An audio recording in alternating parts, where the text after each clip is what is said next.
ভারতে বাংলাদেশের সাবেক প্রধানমন্ত্রী শেখ হাসিনা এর অবস্থান ও আইনি মর্যাদা নিয়ে দেশটির কেন্দ্রীয় সরকারের প্রতি সরাসরি প্রশ্ন তুলেছেন তৃণমূল কংগ্রেসের সর্বভারতীয় সাধারণ সম্পাদক অভিষেক বন্দ্যোপাধ্যায়।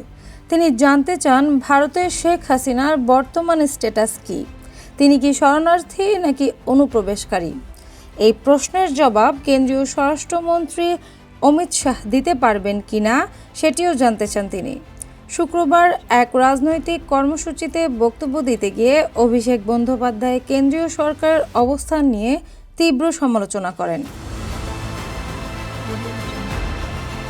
তিনি অভিযোগ করেন, সম্প্রতি কলকাতায় এসে অমিত শাহ এমন মন্তব্য করেছেন যা থেকে বোঝা যায় পশ্চিমবঙ্গকে বাংলাদেশ হিসেবে উপস্থাপন করার চেষ্টা করা হচ্ছে। তার মতে পশ্চিমবঙ্গ বাংলাদেশ থেকে পরিচালিত হওয়ার চেয়ে দিল্লি বা গুজরাট থেকে পরিচালিত হওয়াই ভালো।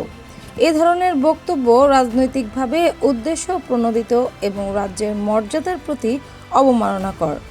শেখ হাসিনার ভারতে অবস্থান নিয়ে তৃণমূল কংগ্রেসের শীর্ষ পর্যায় থেকে এই প্রথম এত স্পষ্ট প্রশ্ন তোলা হলো। যদিও দলটির প্রধান মমতা বন্দ্যোপাধ্যায় অনুপ্রবেশ ইস্যুতে আগে মন্তব্য করেছেন, তবে সরাসরি শেখ হাসিনাকে কেন্দ্র করে প্রকাশ্যে তেমন কিছু বলেননি।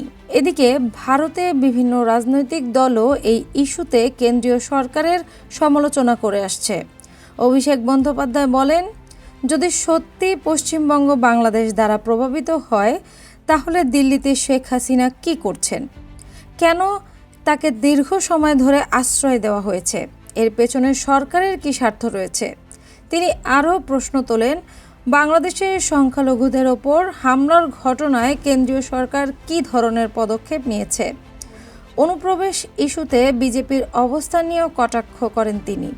তার দাবি, এক দশক ধরে অনুপ্রবেশ নিয়ে রাজনৈতিক বক্তব্য দেওয়া হলেও দেশের বিভিন্ন গুরুত্বপূর্ণ অঞ্চলে নিরাপত্তা নিশ্চিত করতে ব্যর্থ হয়েছে কেন্দ্রীয় সরকার। পাশাপাশি বিজেপি শাসিত রাজ্যগুলোতে বাঙালিদের ওপর নিপীড়নের অভিযোগও তোলেন তিনি। তার ভাষায়, বাংলায় কথা বললেই অনেক জায়গায় হুমকির মুখে পড়তে হচ্ছে, তা উদ্বেগজনক। এনআরসি প্রসঙ্গেও সতর্কবার্তা দেন তৃণমূল নেতা। তিনি বলে, আসামে জাতীয় নাগরিকপঞ্জি এনআরসি প্রক্রিয়ায় প্রায় ১৯ লাখ মানুষের নাম বাদ পড়েছিল, যাদের মধ্যে বহু হিন্দুও ছিলেন।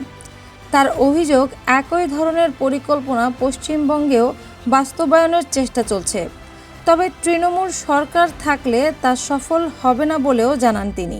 উল্লেখ্য, ২০২৪ সালের ৫ আগস্ট গণঅভ্যুত্থানের প্রেক্ষাপটে ভারতে যান শেখ হাসিনা। এরপর থেকে দিল্লির একটি সুরক্ষিত আবাসনে তার থাকার ব্যবস্থা করা হয়েছে। সম্প্রতি বাংলাদেশের পক্ষ থেকে তার প্রত্যাবর্তনের বিষয়টি উত্থাপন করা হলেও এ বিষয়ে এখনও আনুষ্ঠানিকভাবে স্পষ্ট কোনো অবস্থান জানায়নি ভারত সরকার। সব মিলিয়ে শেখ হাসিনার ভারতে অবস্থান ও আইনি মর্যাদা নিয়ে নতুন করে রাজনৈতিক বিতর্ক তৈরি হয়েছে, যা ভারত বাংলাদেশ সম্পর্ক ও অভ্যন্তরীণ রাজনীতিতে গুরুত্বপূর্ণ প্রভাব ফেলতে পারে। অ্যানি আক্তার, বাংলা বাজার পত্রিকা।